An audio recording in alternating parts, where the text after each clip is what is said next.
So the advantage of coming down at low tide is I can pick a path back out. Once that tide starts flooding, I'm going to want to know that I can get out of this sand and muddy areas. I mean, it's the mud that's the worst, and I just want to pick somewhere to fish that I can get out in the first place over some more sort of harder standing, and then the wind is coming west to east, so as we look at it right to left, with the wind moving in that direction, could be pushing the food sources up against the right hand side of a reef. So I've got that sand there, a little way in and a little way out.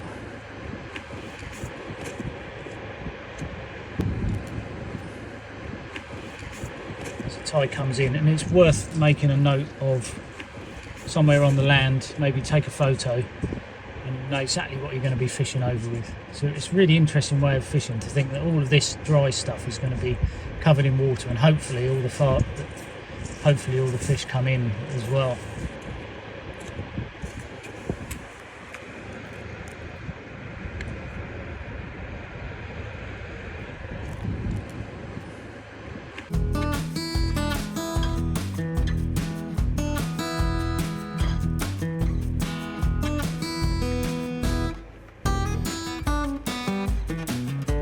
Rigs today, we're going to go with a 3-hook flapper, and I'll just do a pulley pennel as well.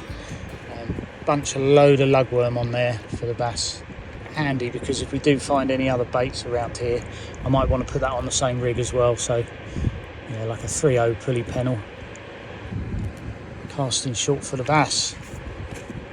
But you can get all sorts here. I don't want to preempt it, and just going to use the lighter of the weights over the sand here. These are both continental rods. I've got the Colmic rod, and I've got this new Yuki rod as well. I'll do a proper review on this at a later date, but for now that's going to be our sort of B rod. And then a couple of reels, Penn Fathom here, Penn, and we've got Sonic AVX as well. Two types of rigs. I'm just using a 3-hook flapper. I'm not going to cast far here. I want to sort of cast it and leave it.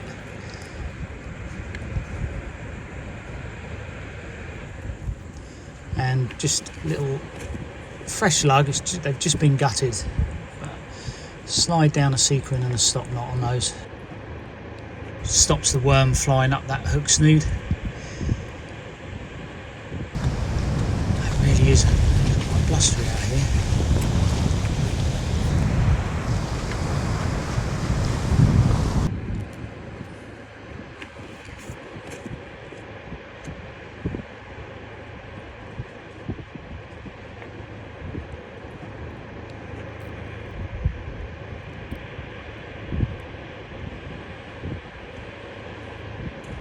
Weird looking rock formation, isn't it?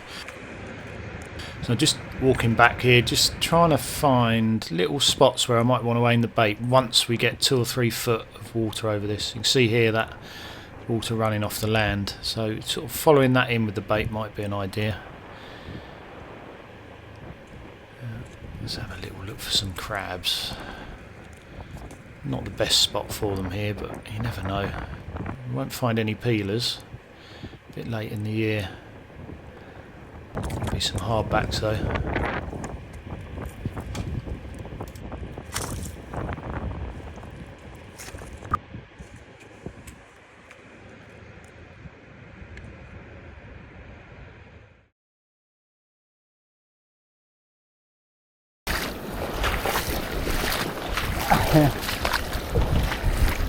Late in bit late in the year for feelers, but these hardbacks are still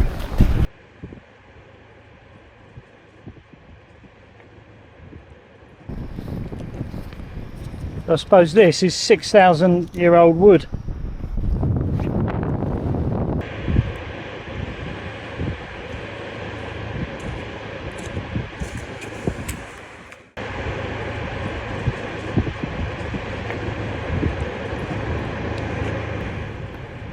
I wouldn't say I've got a fish on here, but it feels a little bit heavy. Could be a spider crab. A little bit of a thud, a little flick. Could be a small bass.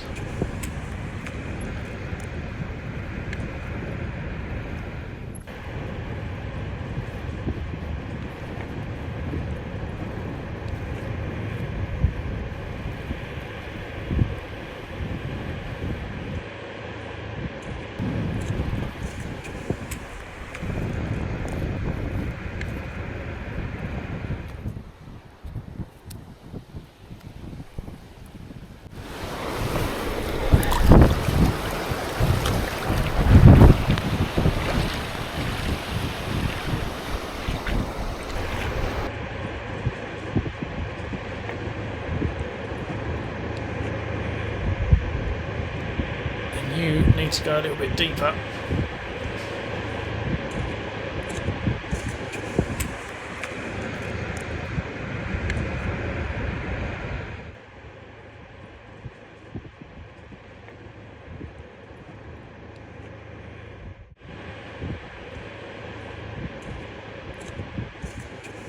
I thought I had something on. I'll just sort of give it a little pull, and you can tell it's not a fish. So that'll just settle down on the weight again. Give it another chance. So with this tide starting to push now, it's going to come over these little wood reefs, these petrified forests almost. And I just want to be aiming to put a bait over those.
And they usually find their way out, these little silver eels.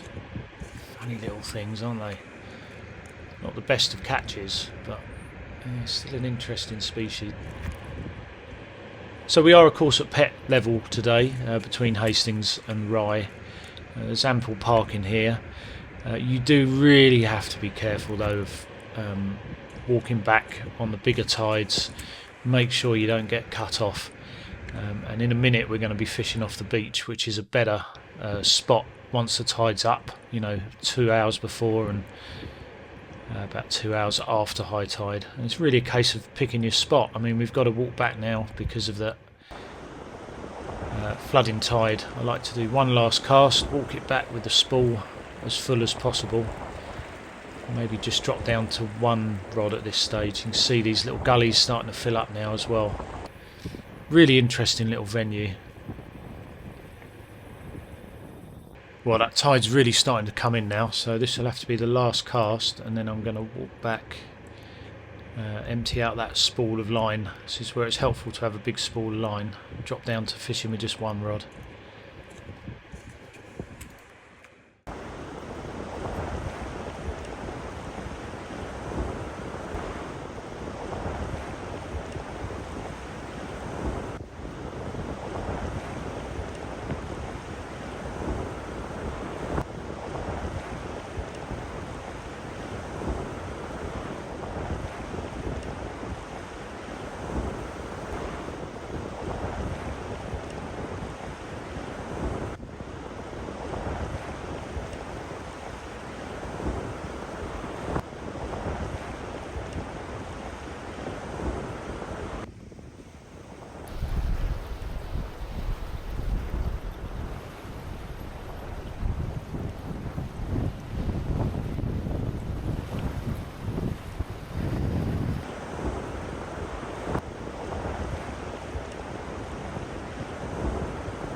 Well, that is a flounder. See, it's got slightly orange spots, isn't it? We'll get this one unhooked. It's quite deep hooked. We'll have a go at getting unhooked. They're nice to see. It's typical flounder ground here. Well, I like to see a flounder. Swam off well. And that was on it's a bit unorthodox really, but I've got a pulley pennel, just sort of packing 3-4 worms on it, and that's what it was taking.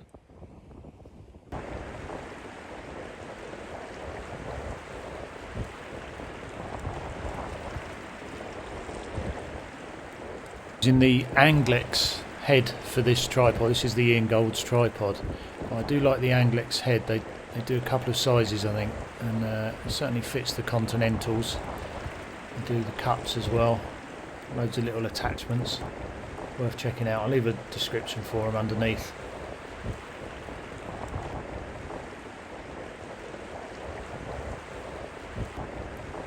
Well, that is just the wind on the Yuki, and it doesn't sit as well as the Colmic rod. Just the first impression.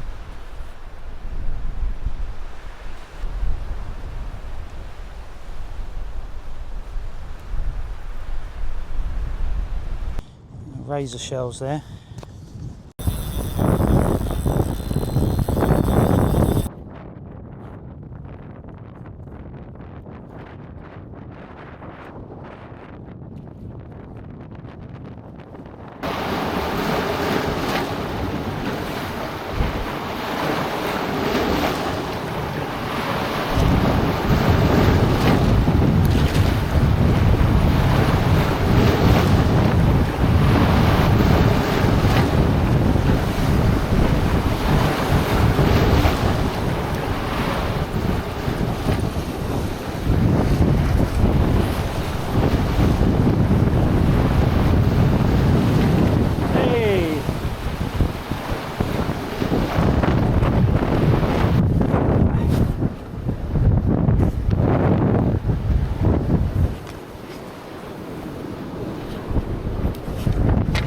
Lovely. Oh, it's worth that extra effort. Coming in with a bass. Beautiful.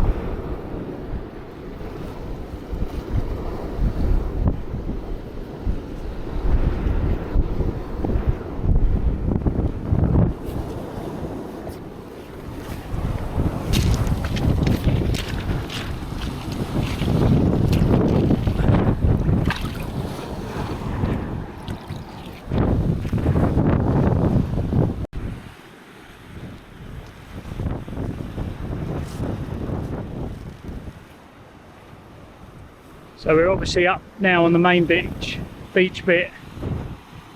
This has all come in. I mean, any fish can get in here now. But there was a gully, wasn't there? A little bit in front of us. We are out the wind a little bit because of that hill. There we go. Had a bass. Well, hello.